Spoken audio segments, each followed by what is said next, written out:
Well, hey, Prosperity Collabs, welcome back. My name is Chris Mueller, and on today's show, we have got a phenomenal interview for you. I speak to a guy named Mark Hart. Now, if you are not familiar with Mark, Mark is an author of over 20 books. He, in addition, speaks to about 100,000 people a year from various stages across the country. And that's his side hustle. That is not his full-time job. His full-time job is in leadership with one of the largest youth ministry organizations in the country that only has a staff of 40 people. So they are actually an international organization with a tiny staff for what they do. And so this is an incredible conversation for people who are looking to do more, people looking to get more out of their day, or have always wanted to write that book, but didn't have the time to do it or the boundaries to do it. And how are they doing what they do with such a small staff? How is he doing what he does as a side hustle with such effectiveness? And how can I take those lessons and apply them to my life? So welcome back to Prosperity Collabs. Success is not an individual sport. Here's my interview with Mark Hart. Well, hey, Mark, welcome to the show. Can you do me a favor? I gave you a little bit of an intro. Can you give a little bit more and just kind of let the listeners, the audience know who you are? Sure.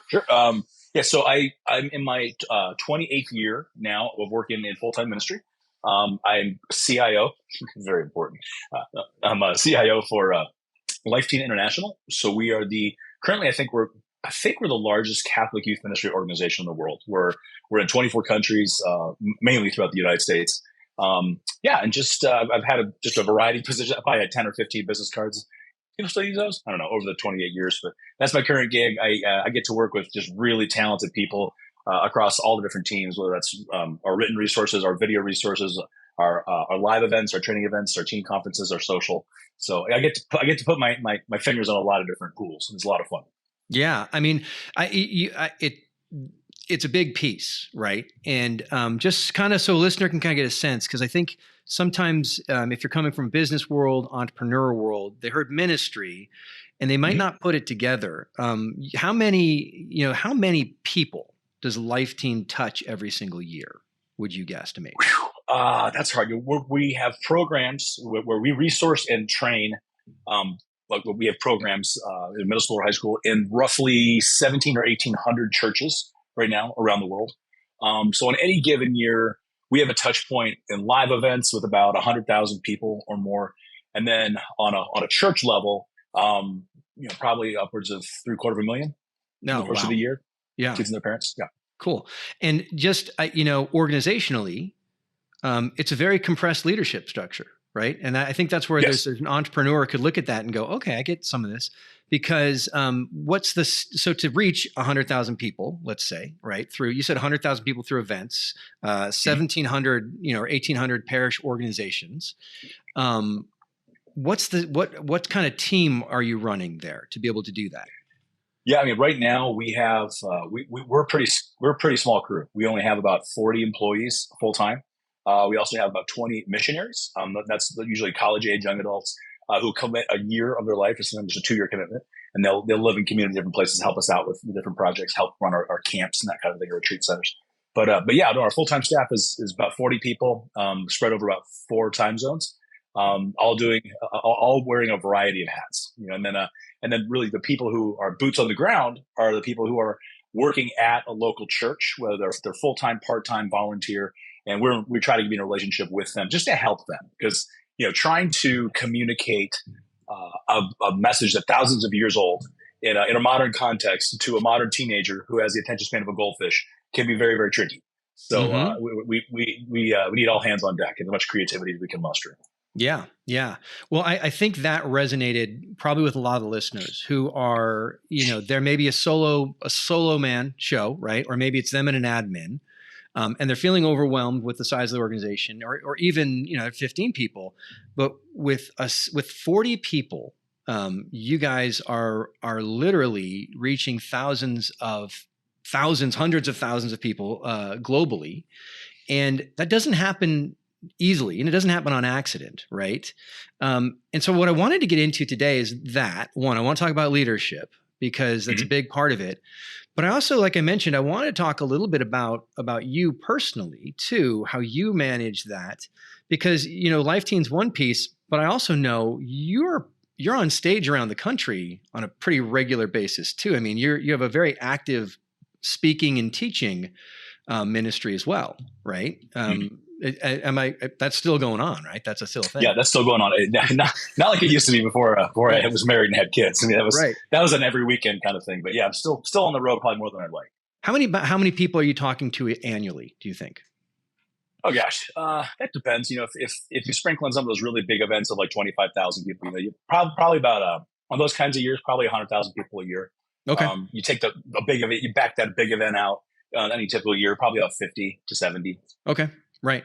And I want to point out that's not all Life Teen. That's a number of organizations that you're working with. Right. Yeah, no, that could be interdenominational. That could be nonprofit. I mean, actually, I've done stuff in the for-profit sector too, just in corporate in the corporate world. It's funny. I think a lot of times you kind of alluded to this earlier, Chris. When you mention ministry, I think there's sort of a connotation many people have, and if it's a ministry, that it's very much just a pastor in a backwoods church. It's a mom and pop kind of thing, which is just sitting around singing Kumbaya in some church hall somewhere, where there really isn't any sort of integrated corporate strategy or that kind of a thing. Whereas in ours, I mean, we're a 501c3, but we still have a board of directors. Our board of directors are comprised of really, really great business savvy minds from a variety of different industries. I mean, we still have our finance team, we still have our legal team, we have all those other kinds of things. It really is like a for-profit. It's just that we just aren't. Right. Absolutely. The goal is a little bit different, right? We're not paying out dividends to shareholders. Correct. There's no one doing a draw on equity. The equity all goes back into the mission, right? And that, at the end of the day, I'm still going to be held accountable by board of directors when it comes to revenue and expense. Mm-hmm. Yeah, so, absolutely. Reality. So you're speaking to 100,000 people a year, and then Mark, you've written 20 books, something like that. I don't know. I haven't really counted, but I know we're over 20. Okay. My kids were making fun of me the other day.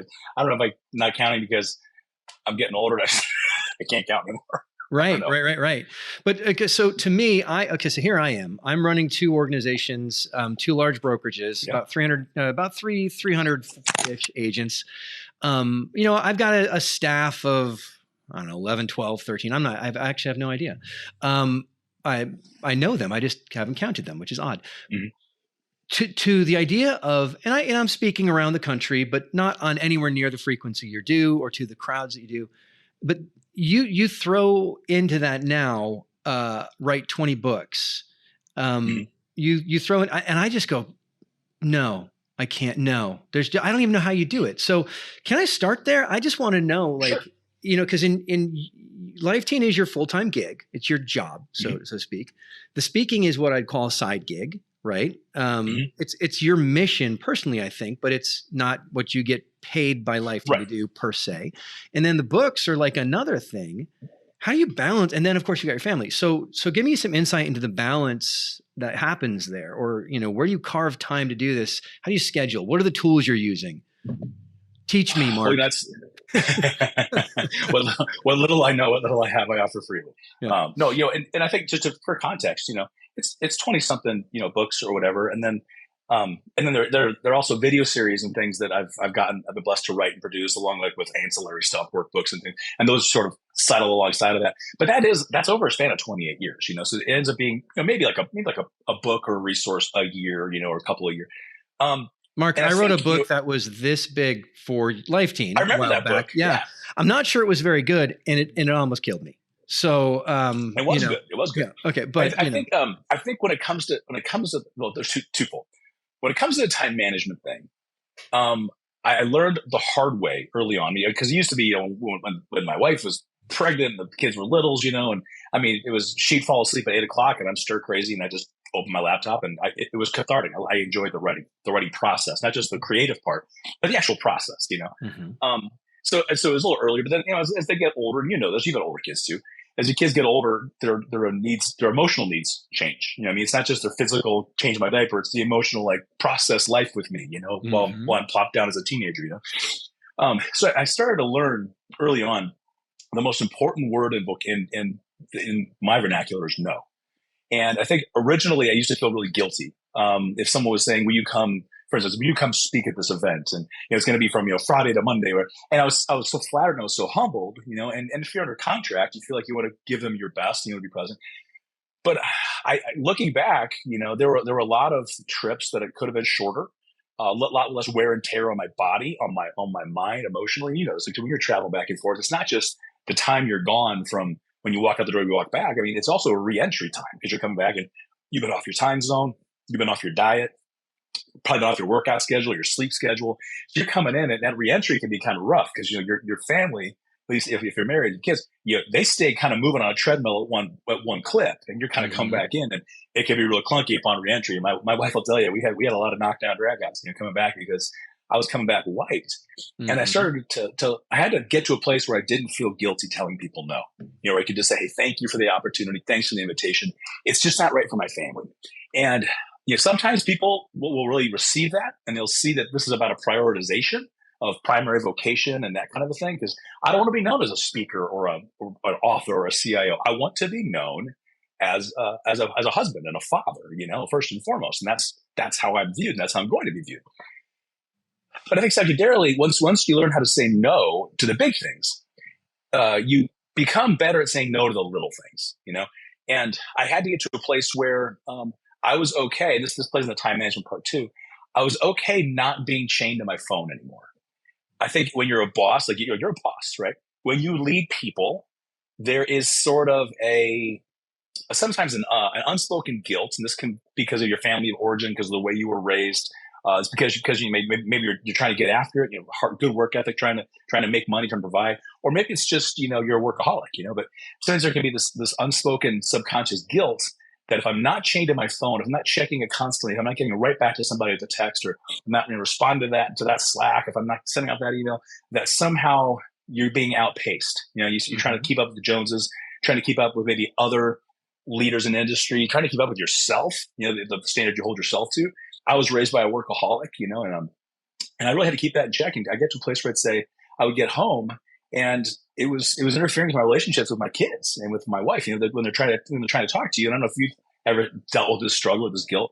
They're trying to talk to you, trying to ask you a question, and you keep feeling that phone go off in your pocket. You hear it go off on the counter. I had to get to a place where I'd say no. Once I started getting better at saying no to the big things, hey, I'll come do this event, but it has to be in this window, or I can't come. Then on a daily basis, I started saying, no, I'm not gonna be chained to my phone anymore. I'm gonna put it over here, and I would tell my family, hey, and they see me. Like I think it's important, especially if you're a parent, for your kids. We have some of our kids for us looking at their phones. For your kids to see you put it down and walk away, to kind of show like that healthy work-life balance. And I got to a place where I'd say, hey, kids, this is what's going to happen. I'm going to walk in. I'm going to put my phone over here. Okay, I'm going to put it on the drawer, put it on the drawer. And one time a night, at this very specific time, post dinner, homework's going on, whatever, I'm going to go over and check it for 10 minutes just to make sure that nothing really vital came in. But other than that, I'm not going to touch it again. I got to tell you, it sounds so stupid, and there's probably a lot of people watching this who do that already.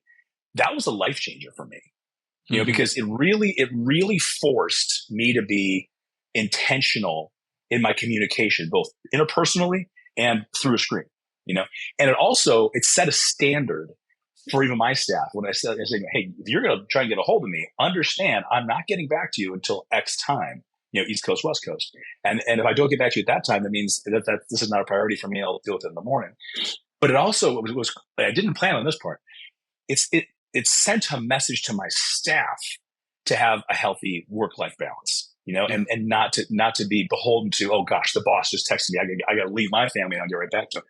And what's been funny was the efficiency with which people communicate, knowing those parameters are set and they're free to be present, but then like there is an efficiency there, and there's an expectation there for urgent communication, but there's an efficiency baked in and built in. And what I started finding was the more that I worked on my interpersonal communication skills, Chris, like when someone comes into your office, right, or they come sit across from you, if you as a leader, as a boss, are, as you're talking to them, or constantly your phone goes off and you stop and you look at it, your laptop's open, a message comes up and you stop and look at it. That sends a message to the person you're speaking to, but it also forces you to be inefficient in how you communicate, right? Because you keep having to stop, you keep being delayed. You're sending a message to them that whatever's happening is more important on that screen than they are. So it was these little things. Like I had to get to a place where when someone knocks on door and says, "Hey boss, you got a second?" Where I will literally, they'll see me take my phone and turn it upside down, and they'll see me close my laptop and make eye contact. And it forces us to get to the point faster, right? They know they have my undivided attention. It's like those little communication principles. And what I started finding was the more that I did this, I was worried that I'm going to get this long conversation, then I'm going to be dealing with their problems, solving their problems, and I'm getting my stuff done. It was the exact opposite. It forced people to be more efficient in how they communicated. And they knew that they had my undivided attention, and they weren't trying to garner the boss's favor. It's little things like that. It's the intentionality of, I'm going to be completely present to you as a person, which, let's be frank, like that's not human nature anymore. We make fun of teenagers. We are all conditioned by these things. I mean, this is not human nature, right? Yep. The minute that we can start to be present to people again, I really believe that there's such a deep-seated appreciation. Like, people work harder. They work smarter, they try harder. And then all of a sudden I started to find, like, wow, my meetings changed. So part of time management, and this is probably what we don't talk about, is looking at our time. And people always say, well, how can I do so much? How do you do so much in the course of the day? It's always like that working harder, working smarter thing. Mm-hmm. And I think it's the way you structure your day. There's no one hard and fast rule. Some people, morning people, some people, afternoon people. But I had to really start to study myself and say, okay, when am I at my most creative? When am I sluggish, right? When am I at my peak, communication wise? And structure my day and my week in terms of when I do and don't meet with people, when I do and don't travel, when I do and don't get to the office, when I do and don't leave, when I do and don't log in at home. I had to learn from my own little ticks and just create space and permission. So I'm like, hey, you know what? I'm not going to be super creative in the morning, because I have a long list of people I got to get a hold of, So I know I'm going to carve out this couple hours. I'm going to knock out all that communication. Then I'm going to go to do not disturb on my Slack, and now I'm going to have time to be creative, And creativity doesn't always work that way.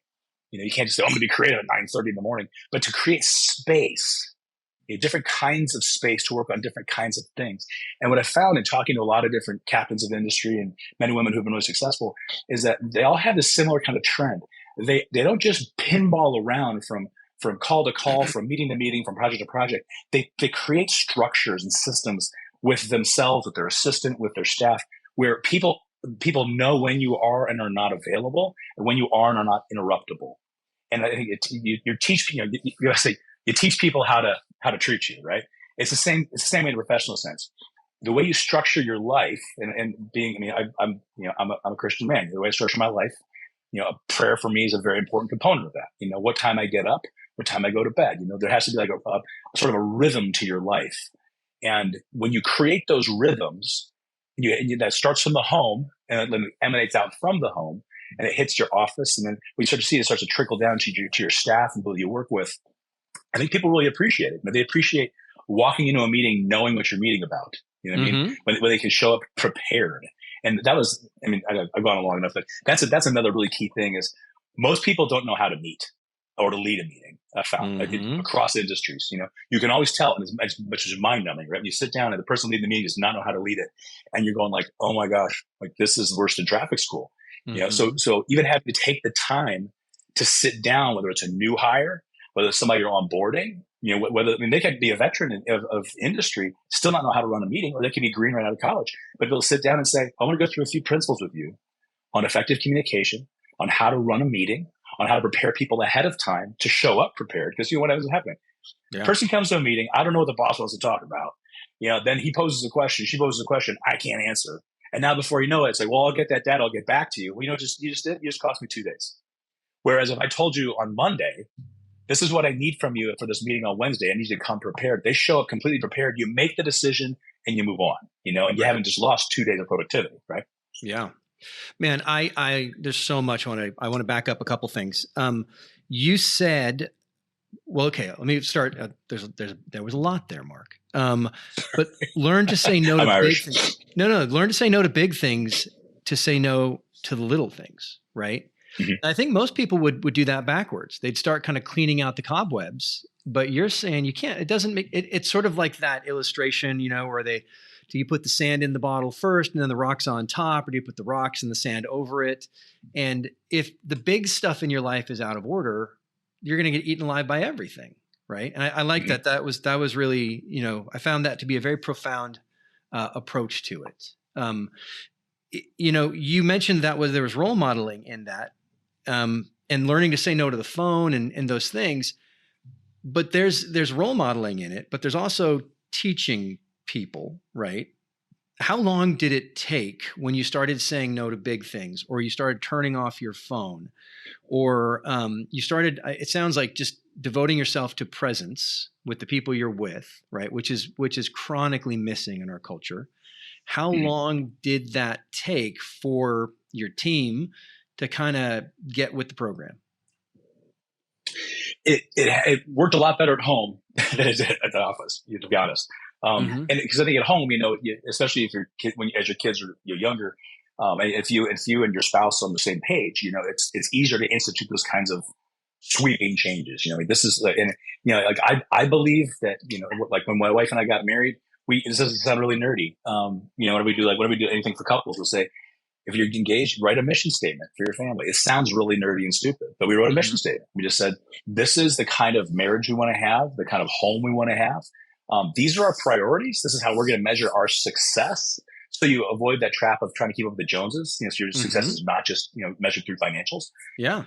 We did that, and we go back to it, and if you actually write it down, there's this principle. It comes from Scripture. It's in the Old Testament, and it's in Habakkuk. It says, if you have a vision, write down your vision clearly on a tablet, so that all who see it can run with it.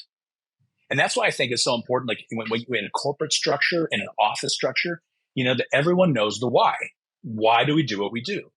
And then that way, when you get into those discussions, maybe you're in growth mode, right? Maybe you're trying to figure out how to diversify revenue streams. Maybe you're trying to, to cut expenses. And this is how you ensure you're not just going to be reactionary, right? Because if you're going to hold it up to the why, everything goes through that lens. Everything goes through that colander, right? Yeah. And that's why it's really easy. Then even a junior staff member can look at you and maybe ego, maybe pride seeping in, maybe fear is seeping in. They can look at you and say, boss, that's a good idea, but that's not our why. So I think when you do that at home, it probably took a few months at home just for me to break free from my natural inclination to check the phone, my natural inclination to go do X or go do Y. On a corporate level for me, it took time because I had to train myself. And I had to train my assistant, on how to change the way that she was helping me. And then it's like having to deprogram your team leaders and then reprogram. So it's like, it takes time, man. It probably took a couple of years. It takes a lot of time. But what's cool is when you invest that time in people and they start to see the benefits of that shift in mentality, it changes the office culture. Changes that corporate culture a lot, where people really they're energized to come to work. They want to come to work. And it also makes the interviewing and the onboarding process a whole lot easier, because when you're in the interview now, you're not just hiring the skill set, you're hiring the culture fit. Someone that sees the why, that they want to jump into that stream and swim beside you instead of swimming upstream against you. Yeah, I love that. And I think, you hit on something very important. And when I consult with entrepreneurs, this is a conversation we have. It's like, are they a cultural match, right? They may have the skill set, right? But, and it can be that can be, do they have the same mission and values, or can they come along the same mission and values? It can also be, hey, listen, you're not a warm, fuzzy guy. And this person really needs warm fuzzies, right? And it's going to be a mismatch. That person's going to be frustrated and you're going to be frustrated. So, knowing your culture is important, because you can't, like most of us, if we're not a warm fuzzy, we're not going to become one. Right. Right. Absolutely. And this is why, you have free agency, right? This is why you have the draft. This is why you cut players, when a different coach comes in, and this is the difference between someone who knows X's and O's. There's plenty of people. Think back, Chris, let me have to call. How many professors were smart as anything, just brilliant men and women, couldn't teach their way out of a bag? Yeah. They were brilliant, but they just couldn't, it's like they just couldn't go from here to here, right? They couldn't contextualize it. They couldn't communicate it. And then you have these teachers, who maybe they have a master's, not a PhD, and the teachers who change your life because they create a culture in the classroom. They create a culture of learning, same kind of thing in the professional world, I think. Yeah. There was something I also wanted to highlight from what you said because I loved it. And I got to say, Mark, I'm hearing some Pat Lencioni echoes in some of the things you're saying. Pat's a good guy. He's Because, a really bright dude. just for families looking to do that mission statement, those values, what is it? It's three. I think he did 3 questions for frantic families or something where he goes through some of that. I think that was it. It was great. I mean, that one's one Christina and I read and talked about implementing. Anyway, but the other thing you said that I loved was I studied myself, and I began to structure my day and my week around my energy. And I think there's some real wisdom there because we try to make ourselves multitasking machines. I had this realization in my calendar. I was like, I'm not giving myself enough transition time between things. And I can't just jump from one thing to the next.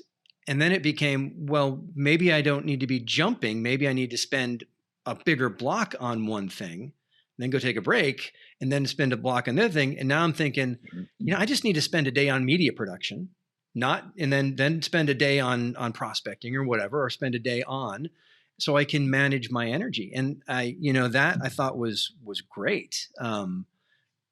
Again, hard for the staff, hard for the people around you, or could be. Mm-hmm. How do you implement that? I mean, if you don't communicate it, okay. If you don't communicate it, okay. If you communicate the why, so for instance, my assistant, my new assistant, she's been here about 6-7 months now. She gets how I work. She gets how to schedule things. You know what I mean? Where at the beginning you have to kind of hold hands, but then now she kind of knows when things come in. Like she knows that the way I set up my week, I don't do meetings on Monday. I don't do staff meetings on Monday. I don't meet with my staff on their one-to-ones on Monday. But I'll load in my Tuesday and my Wednesday, right? Mm-hmm. Thursdays they know is going to be studio time. If I have to go in studio, whether it's audio or video, that kind of a thing. Where it's structured. That gives me time those couple of days to be able to prepare what I have to do later in the week. So I never schedule studio time at the beginning of the week. This is just for me. Fridays, that's usually also why I don't do meetings in case I have to fly out, mm-hmm. right? But I bake in that creative time. That's again, it's just knowing how I work. Also realizing, and a lot of people working from home now are that it's way more customary than it used to be. I still need to be in office because we have a nucleus of creativity and stuff in the office, but I schedule remote work time because mm-hmm. I know that in that completely unavailable time to the staff, I can knock out probably 8 hours of work in about 3 or 4 hours. You know what I mean? Just in terms of and this is why actually I like travel. You get on the plane, put in your earbuds and just go. You know what I mean? Because nobody can get a hold of you. Mm-hmm. But I think it takes studying yourself. Like I said, you can't schedule in creativity. So if I'm working on a book and I go sit down and, Chris, you were saying when you wrote that book for us, it's hard. It's hard to write a book. Yeah. And the creative juice aren't there. I mean, sometimes that cursor's just laughing at you as this blanket. It's just laughing at you. And you have another, when I sit down, okay, if it's not there, how do I shift gears? Do I force it? Or do I have something else I can go to until that, so that's why I like to have a day set aside where I know it's going to be my creative day. It gives me something to look forward to. Mm-hmm. And when those meetings get kind of inane, you're just kind of like, oh, so sick of meetings today. I know that tomorrow I get to write. I get to produce. Tomorrow I get to get on camera. That stuff's a lot of fun, Right. So being able to say to yourself, have I just become this reactionary pinball where everybody else's schedule is dictating mine? And I would just get so frustrated at the end of the day. I'd go home and I'd be like, I cross things off of everybody else's list, but I still got my list and nothing's crossed off. And mm-hmm. I was so frustrated. And then I'm going home. I'm no good for my family. I'm frustrated with myself. Then I'm feeling this need to either work at night or get up really, really sick, the next day. Well, then you're not getting enough sleep and then just throwing everything off. Or then you start shaving. Oh, I'm not going to work out because I don't have time. Well, I'm not going to go do this over here because I don't have time. In the Christian life, it's, well, I'm not going to pray because I don't mm-hmm. have time because I got to get work done. And that's a slippery slope. So I think it's looking at yourself saying, when am I at my worst? That's probably a good question to ask first. When am I at my worst? When am I the most stressed, right? Mm. What causes that stress? What are the triggers? And to be able to go upstream a little bit. Because what we do is we're in the stream and we're drowning. And instead of climbing out and walking upstream and figuring out where the source of the water is, we just keep falling in the same stupid river. We just keep drowning and taking on water. And we're just fighting. We're treading water. And it's exhausting. Instead of saying, well, what's going on? Like, why does this keep happening? Why do I keep ending up on Thursday angry and stressed? Mm-hmm. Why am I on Saturday feeling like I can't unplug and go to my kid's game or can't go outside and get in the pool or can't? go mow the lawn because I have this laundry list of stuff that I didn't get done from the week. Well, it's again, that's where that power of no comes in. But how do you know what to say no to until you start to see where your triggers are? Yeah, man, I love, you just said, when am I at my worst? And it just, well, first off, you went through the, you're not working out, you're not praying, you're not doing this. And I was like, thank you for this moment of conviction and accusation. Cause it hit home, right? But when am I at my worst? It's funny, cause I think it's a gut check, right?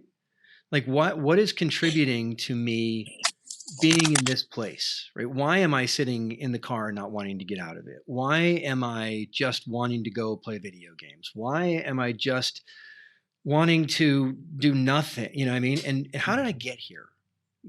And back engineering that, And there are principles that have been true, spiritual principles.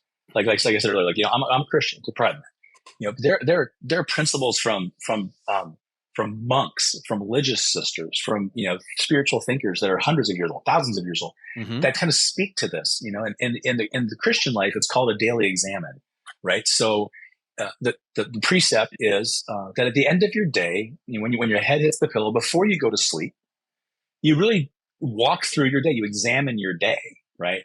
And you walk through and go, okay, so for instance, like for a Christian, it's where was I virtuous and where was I not? Mm-hmm. Where was I loving and kind and forgiving and merciful? And where was I not? Where was I selfish and prideful and just a jerk and just a genuinely difficult person to be around, right? Mm-hmm. And the more you get into that practice, and it's sort of like self-scouting, right? And self-reflecting, self-evaluating. The more you start to do that, the more aware you become of where am I at my worst, and why? Where are these triggers? And you start to realize how reactionary we as humans can become just to the world around us. And that was like, pre-pandemic, right? And not even like with all the stresses that came with that and all, and the way everything got turned upside down. But I think that if we get into that rhythm of examining ourselves on a daily basis, and where was I really good? Like I would say, like, where was I really good for my wife today? What was I terrible for my kids today? My coworkers, my staff members, that jerk, that was honking at me. How did I handle those things? Why was I so tightly wound? And I think this also can reveal like bad habits. This is why I'm getting home and pouring a drink before I even take my shoes off. This is why I'm over here. This is why I'm comfort eating. I'm eating like crap, and then I feel like crap, and just the whole thing spirals out of control. I think that daily examine there's a reason that this practice is thousands of years old, because it works. Mm-hmm. Because the more aware you become of yourself, the more aware you become of what you don't like about yourself. And then you can make concrete changes, to be able to say, I can't control everything in my life, but I can control some things. Nothing is everything, but everything is something, if that makes sense. Yeah, absolutely. I mean, why do people get depressed? A lot of times they've lost a sense of agency, right? And by doing that examine that you mentioned, you begin to realize I'm an actor in this world. Things aren't necessarily happening to me. I'm making choices too. And that there's something incredibly empowering about that, to say, like, when I failed, I failed.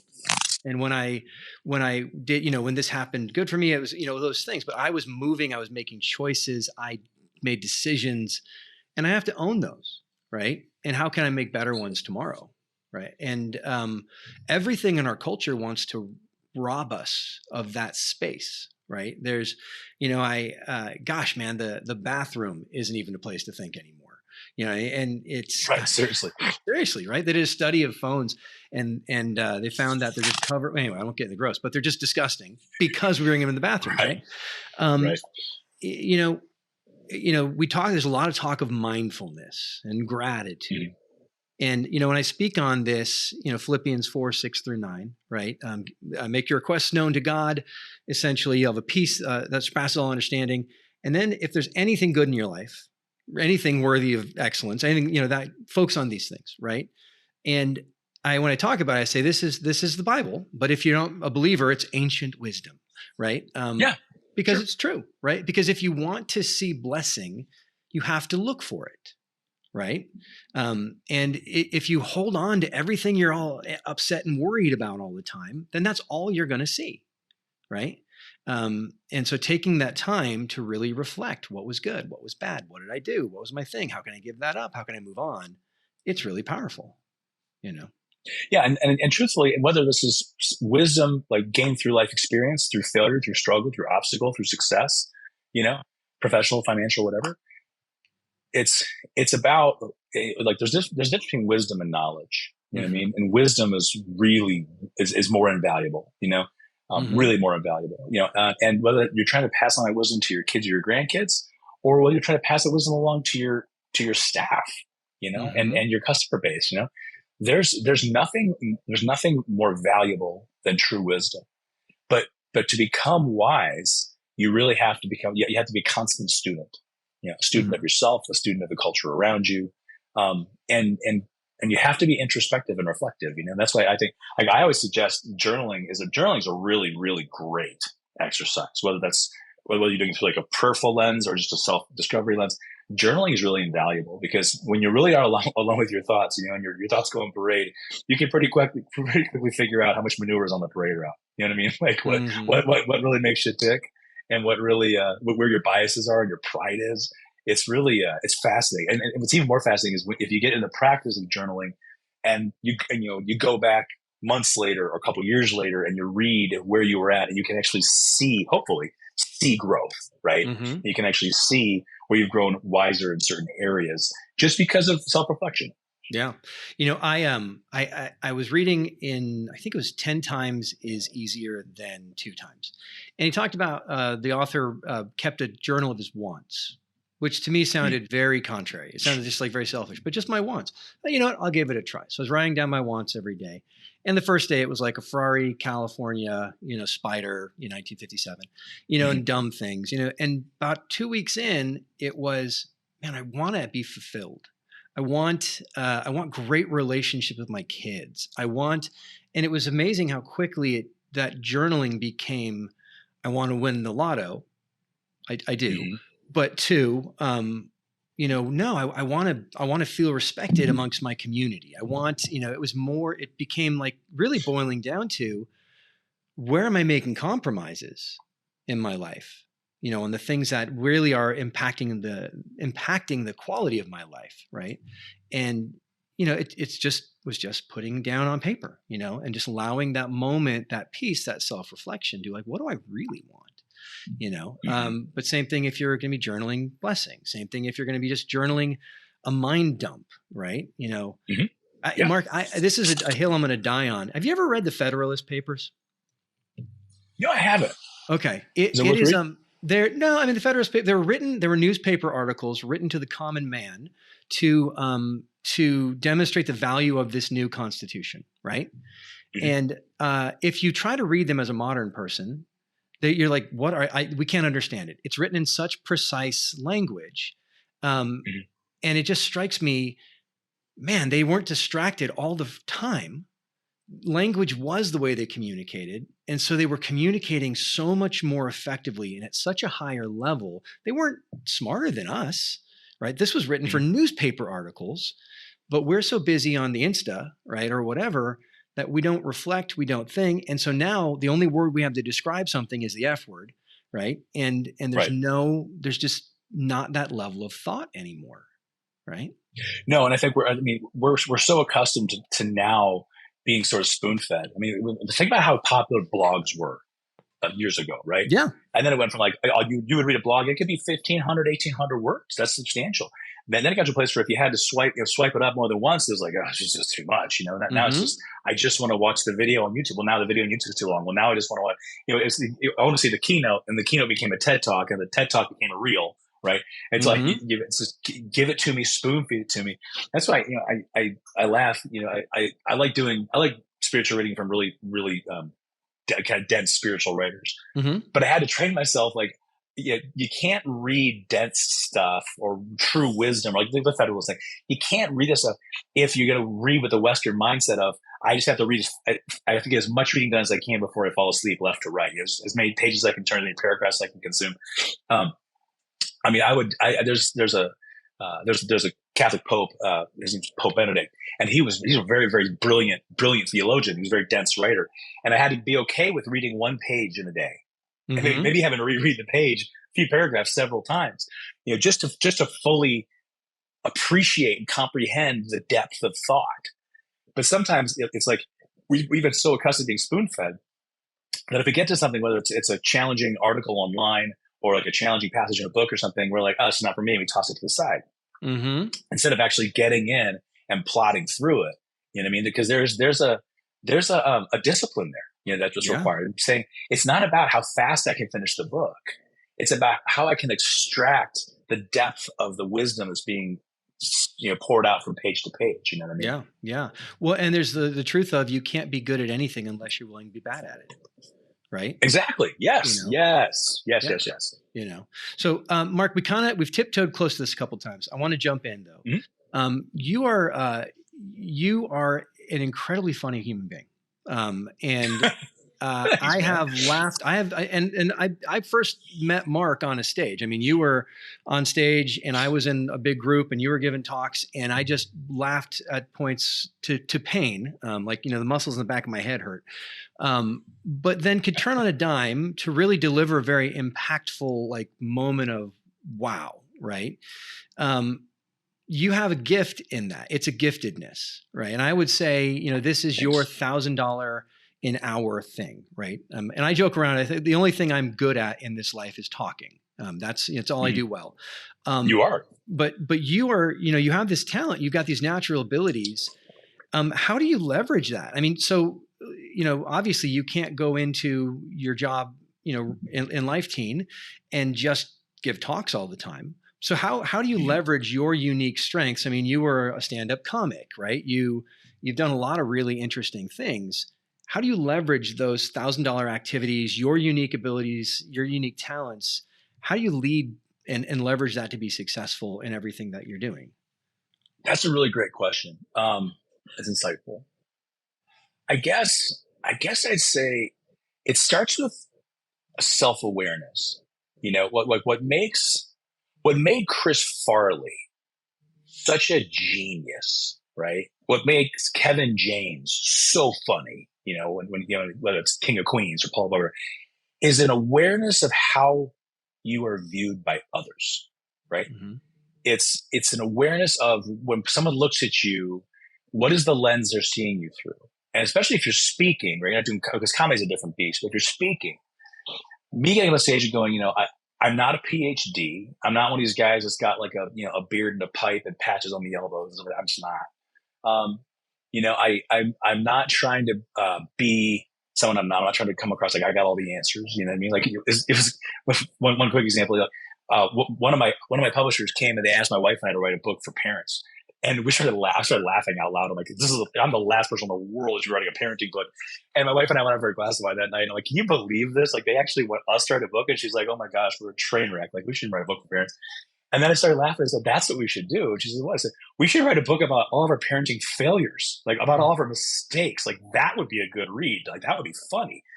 And we started laughing, and then all of a sudden we said, well, what if? So we started talking about all the ways we've failed, right? Ways we screwed up with our kids, times we were embarrassed, bad decisions we made that we learned from later on. And that became the whole book. It was called Our Not Quite Holy Family. And it was a whole book. It's just a series of stories and lessons. And it's really fun. It was a fun write. It was a fun read. And I think that's kind of the way I approach it. And like the leveraging thing is, I know who I am, but I know who I'm not. And I think that humor it's an incredibly effective weapon, right? Some people just like the shock mentality of us on a podcast or on the radio. It's just I'm gonna shock you, but you can catch more flies with honey than manure, And I think that humor oftentimes is misunderstood. They think it's just silliness for silliness' sake, and I would say it's exactly the opposite. Humor is our sixth sense, and if you can get somebody laughing, the walls come down. The intellectual walls come down. The emotional walls come down. The professional biases come down. You have that shared human experience, right? Mm-hmm. And humor, if you think about it, is really just about perspective, because everybody sees the same life, but there's a reason that Jerry Seinfeld or Brian Regan see the humor in it, right? Because they can look at the same situation that you and I are looking at, but they can just turn your perspective like a quarter of a turn. The word perspective is a fascinating word. It comes from Latin, and perspicere, it means not to look at, but to look through, right? To look through a situation. So not just to see what everybody else sees, but to almost like elevate your mind, like take a bigger picture of it, take a 30,000 foot view of it. And I think like in terms of like leveraging it for talks and things like that, I look at humor very much like the jab, right? Like if you're boxing, humor is the jab. I'm just going to throw in some jab, throw in some jab. I'm showing I'm having fun. You can be having fun. And then right when the defenses come down, the jab is there. That's when you come in with this uppercut of truth or an uppercut of wisdom or insight or challenge.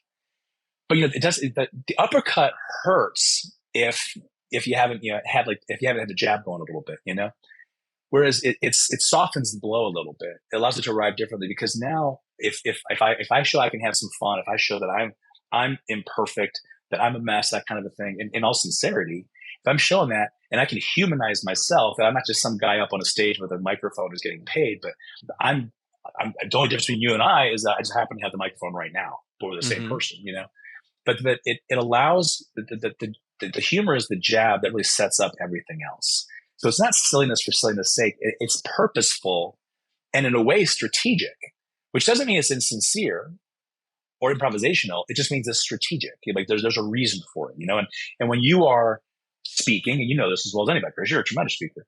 When you are on that stage, like you're the pilot, you're the one who's controlling the takeoff, the flight, and the landing. You are not a thermometer. You are a thermostat. You are setting the temperature in the room. And you are taking somebody on a journey, And the hardest part about giving a talk is that oftentimes the person speaking forgets that it's still a dialogue. Even if you're the one talking, it's not a monologue because every person in that audience, big or small, is giving you something if you're paying attention to them. Their posture, their body language is telling you something. Whether they're leaning forward, leaning back, arms crossed, arms open, whether there's laughter, whether there's silence, whether there's crying, like they're giving you something. And to learn how to read what they're giving you, even if it's nonverbal, and then allow that to dictate not just your message or your pentameter, but your tone, right? Mm-hmm. And how you go about doing what you're doing. Everything is a form of communication, even if there's only one person speaking.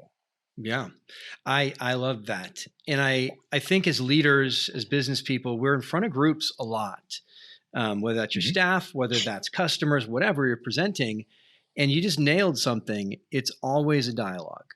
And if it is going to be a dialogue, then I have to show up as my authentic self, or they will tell right away, this is not worth listening to, right? They'll just tune out. Absolutely. The minute I put on my business voice or my holy voice or whatever it is, I'm done because you've just lost me. There's nothing here for me to buy into, This is why Michael Scott was such a funny, quintessential character on The Office.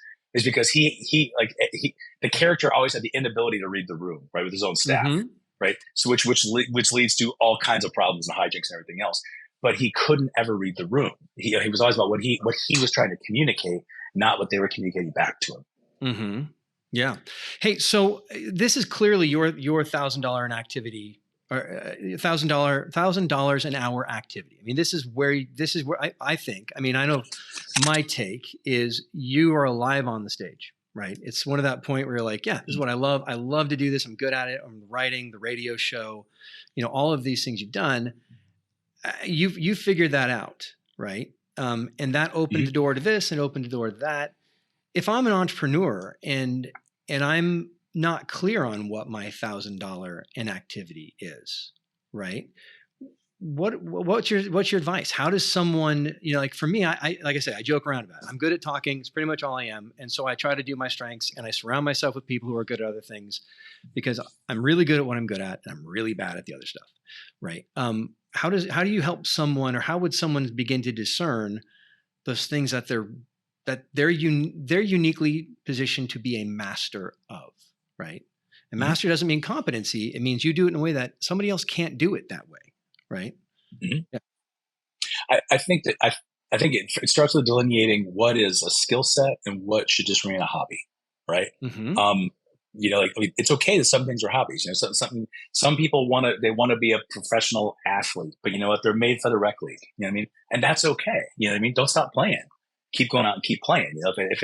If it brings you joy, it's cathartic and it helps you stay centered and it helps you, live your best life, keep going and doing it. But also realizing like if someone's entrepreneurial, and they're looking to monetize something and say, I think I have this skill set, but I'm not sure. How do I discern it? How do I make this profitable, or even how do I make this sustainable, right? Beyond a hobby.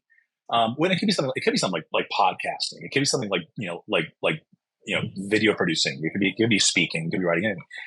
I would say you find somebody who you think does it really well, and you just ask permission to pick their brain. Just pick their brain. Like, I don't handle like finances and stocks and that. I don't do that well. I just don't. Like, if I had a question on real estate, I would call you and I'd be like, hey, can you get a free consultation here? Can I bend your ear? Can we just pick your brain for 30 minutes? Show that respect to people who are really good at something you're not. And, there's different podcasts I listen to, and I love there's a mailbag on the one podcast, the sports podcast I listen to. And he always reads through the mailbag, and it always fascinates me because there's sports fans from all over the country, but they end up asking this host all kinds of questions about his personal life and how he sets up his relationships and how he sets up his business. And if this would be a good day for a podcast, because they relate to him and they see that he's a master of the craft. Right. And so they figure he's got insight into all kinds of different things. So yeah, if I had a question, on speaking or on writing, you go reach out to that person. And I'll say 9 times out of 10, I think sometimes we're intimidated. Oh, they don't want to talk to me. I'm a nobody. They're not going to answer my question. I don't have time for me. I'd say 9 times out of 10, and people are always so humbled and so gracious, especially with their greatest asset, which is time, because it's almost like this person. It's not just an ego boost. This person's recognizing that I have a skill at this. It's almost like that pay it forward mentality. Like, I have a responsibility to share what I've learned, and I think sometimes it's, the only people that don't want to do that are either such narcissists, they're such egotists, like that they're sometimes too valuable, or they're so painfully competitive that they're really, really aware if they share any of that wisdom that it's going to give them a competitive disadvantage. Yeah. But I'd say most people, though, if they really have mastered the craft, that they are more than willing to share what they've learned. You know what I mean? And that's the most valuable thing. So if you want to, I want to get into podcasting, go find a couple podcasters you listen to, ask permission to pick their brain and say, what do I need to know if I want to go into this? What's been the hardest lessons you've learned? How did you get started up? What would you do differently? I mean, we just don't ask questions anymore. You know what I mean? It's like we think we have to do it all on our own. And maybe that's a byproduct of, when we get older, we move away from our parents more often than we used to. You know what I mean? Like, we don't, have an array of wisdom around us as much as we used to, or accessibility.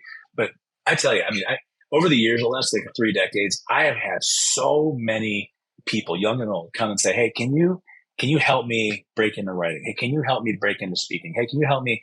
Can you help me refine my whatever?"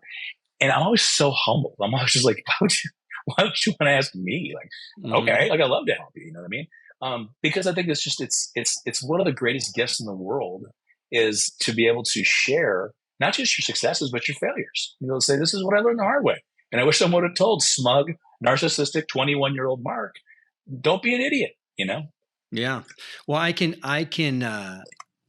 bear witness to the fact that you are the type of person you're describing, because once upon a time, I met you in like a green room at a conference that I wasn't even invited to speak at. My brother was. And my brother said, "Nah, you should probably have Chris do it."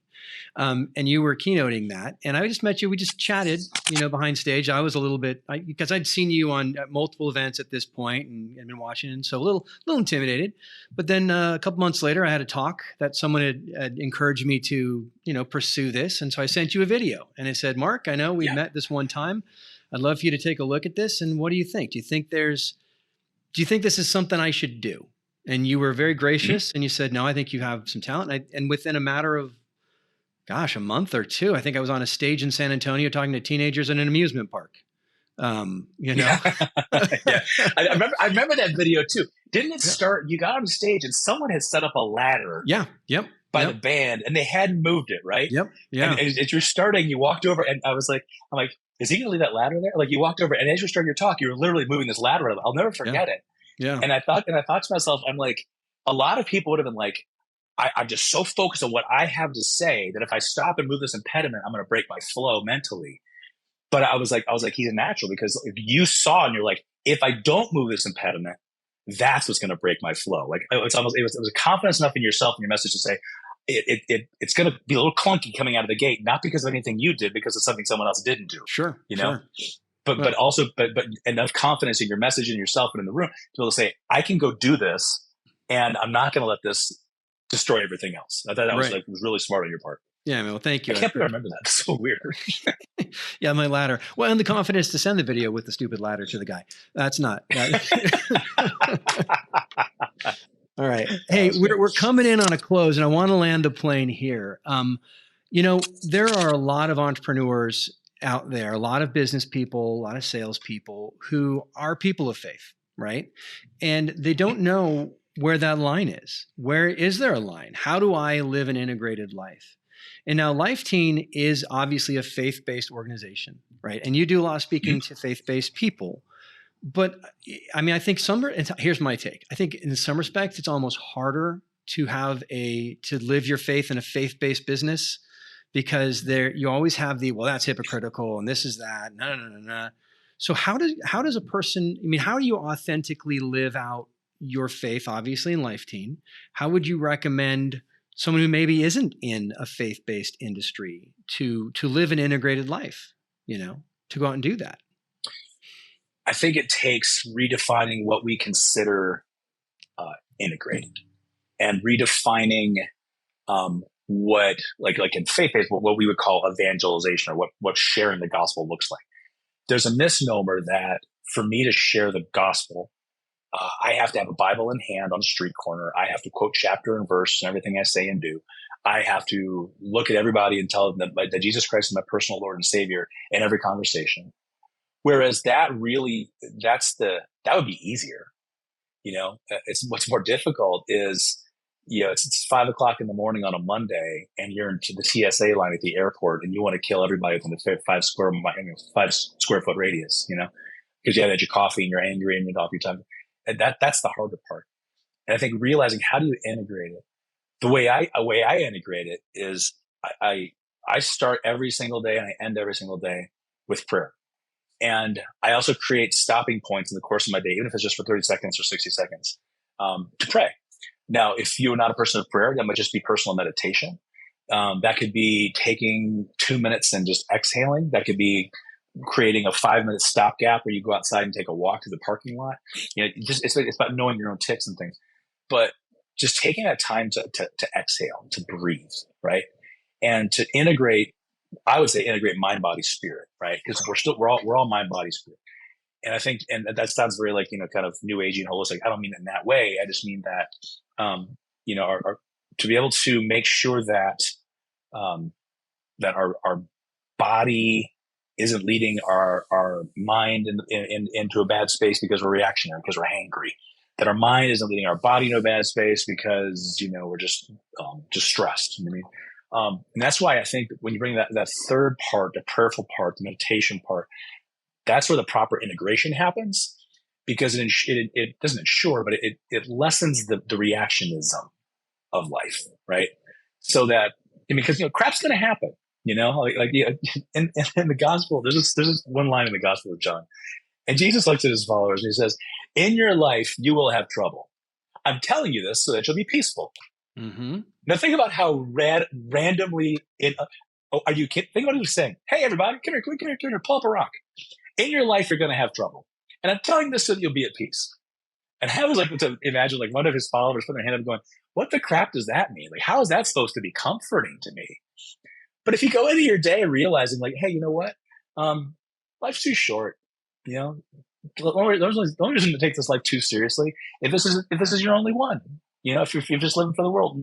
But if you wake up and you start your day with, hey, I got air in my lungs. Obviously, God's not done with me yet. I got a purpose and a mission today. And there's going to be people who are rational, people who are irrational. There's going to be people who are kind and merciful, and people who are jerks. And things are going to go right, and then things are going to go wrong. And it's life. It's not personal. It's just life. We're all just trying to get through this thing and figure out as we go. And if you wake up with that mindset, and then you can bring prayer into it, meditation into it, breathing, you breathe that into it. It just allows you to keep perspective, because crap's going to come your way. It's going to happen. I mean, Chris, the challenges you had to deal with in your own family with sickness and things things happen, not because you're a bad person, because we're human. because we're imperfect, And if you could be a man or a woman, I would say like of prayer or of deep self-reflection, and you can create those moments within the course of the day where you just exhale. Life is not happening to you, okay? It's just happening. And it allows you to keep perspective, to look through the situation and say, even if I feel like I'm going to just claw my skin off, I'm so annoyed right now, I'm so stressed right now, but I'm not going to react, because when I react, that's when bad things happen. I'm just going to respond. I love it. Mark, I got to be honest. I heard you talk about that verse from John a long time ago. And I remember it was funny, the delivery, and it was very poignant, but in this life, you will have trouble. And when Ben got cancer, my now 8-year-old, I will tell you what, that was what I thought of. It was that talk. And it really was one of those things where, I felt like, yeah, we even talked about that. Like we can face this because we know there's trouble. We know that in this life you will have trouble, and that's, God hasn't abandoned us. This isn't happening to, it's just his life. Right. And it really was, it was a powerful, so going back to what you said about comedy and all those things, it's the way that you can kind of prime the pump, right. To deliver the message. Well, the message hit, and really, truly was something that got us through got me through a rough time, for sure. And a whole lot of grace and prayer. But so yeah, there's as a believer, I believe that we were designed a certain way, and we need those moments of Sabbath, of rest, of reflection, and that design doesn't go away if I'm not a believer, right? And I think science more and more backs this up. If you look at the data, it just shows that whether you believe it's from the Lord or not, this is the way you were designed, right? And so you've got to, if you want to be happy and healthy, then you're going to have to abide by the design, right? You're going to have to acknowledge it. And absolutely. And even if you aren't a believer and you might not believe like in Sabbath worship, right? Just on a physiological level, setting aside a day to really rest, to reflect, to spend quality time with those closest to you, your friends, your family, your loved ones. That is on any physiological, psychological level, it's genius. Yeah. And it was funny, it's like, in ancient Judaism, Sabbath was the last day of the week. And then when Christendom came in, it became the first day of the week. And the reason that so many people have such horrible Monday mornings is because Sunday isn't restful. Sunday becomes a day to do everything else, right? Sunday is the day. And then you get in the car on Monday and you're just like, ugh. But if there's a genius baked into that you just kind of alluded to, and that is if the first day of your week, if you look at the first day of the week as Sunday and not Monday, and Sunday was a day of rest, then Monday's going to look a lot different. The problem is, I think we look at it as the last day of the weekend. It's my last day of the weekend. It's my last time to have fun, and it fits all this other stuff in. Instead of it's a day to relax and get myself right mentally before I jump into that metal coffin and get on the freeway on Monday morning. Yeah, absolutely. And then your cortisol levels go up, and all your stress hormones are there, and your body. Then you get a gut, then you start drinking, then you're smoking. Right. It's just a recipe for disaster. Your body thinks it's under attack. So yeah, man. Well, Mark, there's so much here to walk away with and implement or to reflect on. And I really thank you for being generous with your time. I mean, we've spent over an hour in conversation.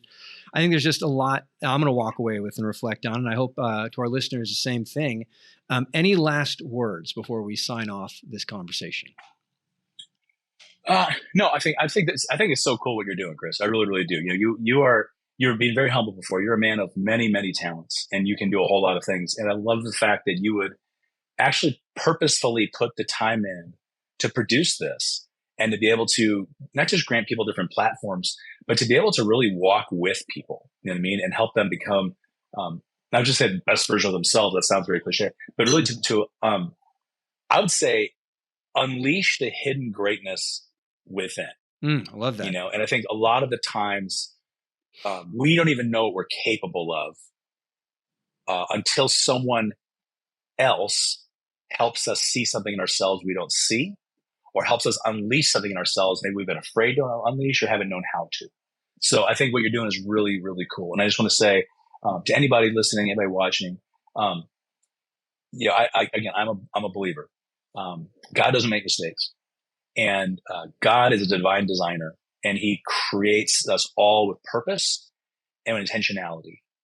And if whether or not you were raised in the faith or not, that kind of a thing, I believe there are principles in the faith that are really easily, we find a lot, transferable to the corporate world, to the business world, leadership principles, if you will. And I really think that to become the best leader you can be, it really does begin with getting to know yourself. And if you're willing, then you're the one who designed and created you. Cool. Well, I think that is an absolute mic drop moment. So without any other addition, thanks guys for watching. We will catch you next time. Thank you, Mark. It's beautiful.